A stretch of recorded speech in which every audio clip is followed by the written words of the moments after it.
Mga kasayan, Rusi Passion. Magko-color coding tayo ng CDI.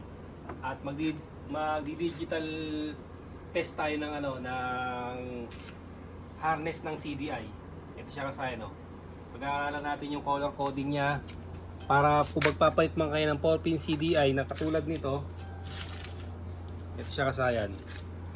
Kung magpapalit man kayo ng katulad nito, mas madali na pagkakabisado nyo na yung wire harness ng CDI at kung paano i-test ang harness kung meron siyang kung meron siyang supply gamit ang digital multimeter. Ito unahin natin siyang kasayan. At gumawa rin tayo ng diagram niyan. Bali ganito yung forma ng ating CDI kasayan. Unahin natin dito sa may nag-iisa. Ito nag-iisa na to sa parting kanan sa ibaba. Ito yung kanyang accessory wire. Ang kulay ng accessory wire ay black red. Ayan siya sa na black red. Yan yung accessory wire. Tapos dito naman sa may tatlo, ito siya accessory wire, black red. Dito nakakonekta yung ating nakakonekta yung ating kill switch. Tapos etong green, ito yung ground. Ayan siya ito yung ground yung green. Ito green.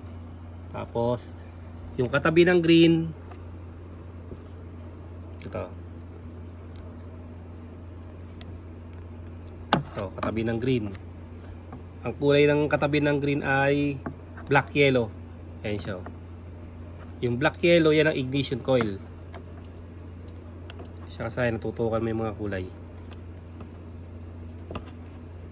Yan, black yellow. Tututok mo to para makita nila na black yellow. Yan black yellow ignition coil. Tapos ito namang red white.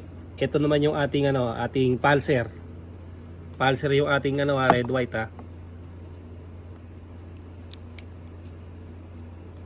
Siya kasayan. Bali apat lang yung kulay niya. DC CDI din to. Ito rin ay DC CDI. Ganito yung forma niya.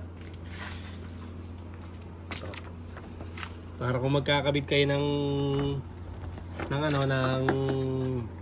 4-pin, mas madali siyang makakabisado.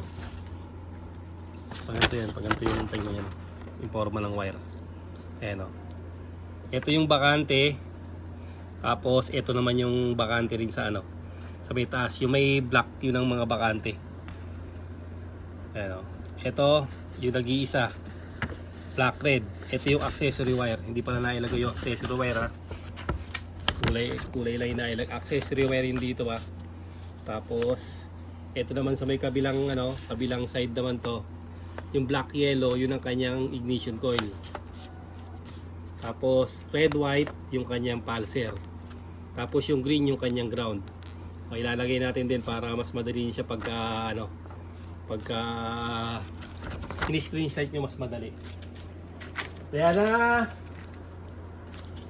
Tapos ngayong kasayan, ito naman natin to.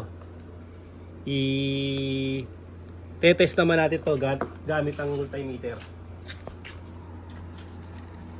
Ganito yung pag-test niya kasayan Tetest natin yung harness. Hugutin lang natin to.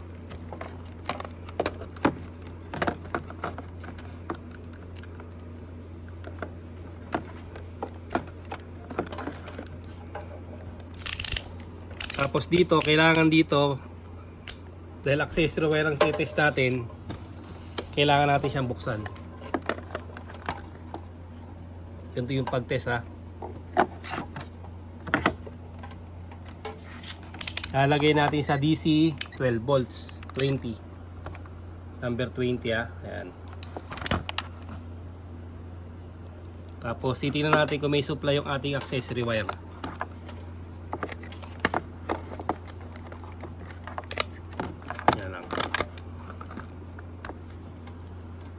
Accessory wire. Yan. Tapos yung ground, yung isa naman yung ground yung kulay green.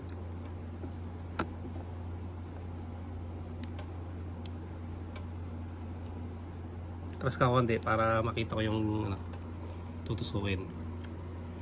Basta kailangan makita yung ano, reading. Yung ground natin ng kulay green ha, ayan siya kasaya no, 12.47. Ibig sabihin may ground tsaka accessory wire, gumagana siya. Buo yung ground at buo yung accessory wire kasi lumabas yung reading. Ngayon naman kasaya yung ignition coil, yung katabi ng green. Ground yung green, ignition coil naman yung ano, negative supply din yan.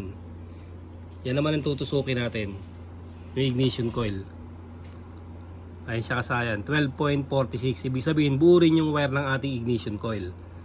Tapos kasayan, ang susunod naman natin yung pulser. Yung pulser, yung red white, ilalagay natin to sa 2K ohms. Yan. 2K ohms naman tayo ha.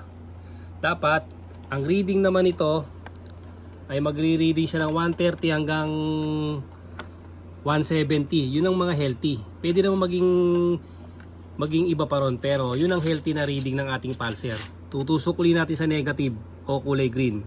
Tapos tutusukin natin yung kulay red. Yan ha. Kulay green tapos yung kulay red.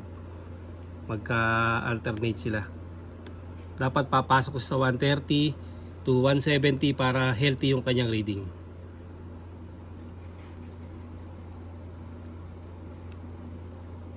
Yung reading ng kanyang ano, pulser. Yan siya kasaya no. Bali 142. Ibig sabihin healthy yung ating pulser. At buo yung ating ano, buo yung ating harness ng CDI. Bali yan kasayan, ilalagay lang natin dito para pag ini-screenshot nyo, tama kung ano yung mga ano niya. Kung accessory wire o ground, ilalagay lang natin. Ito siya kasayan yung kanya mga ano kalagay na yung ating ano. I-screenshot nyo na lang para meron kayong basihan kung sakali mag-convert kayo ng 4-pin CDI. Nandito na lang mga kasayan, salamat sa panonood.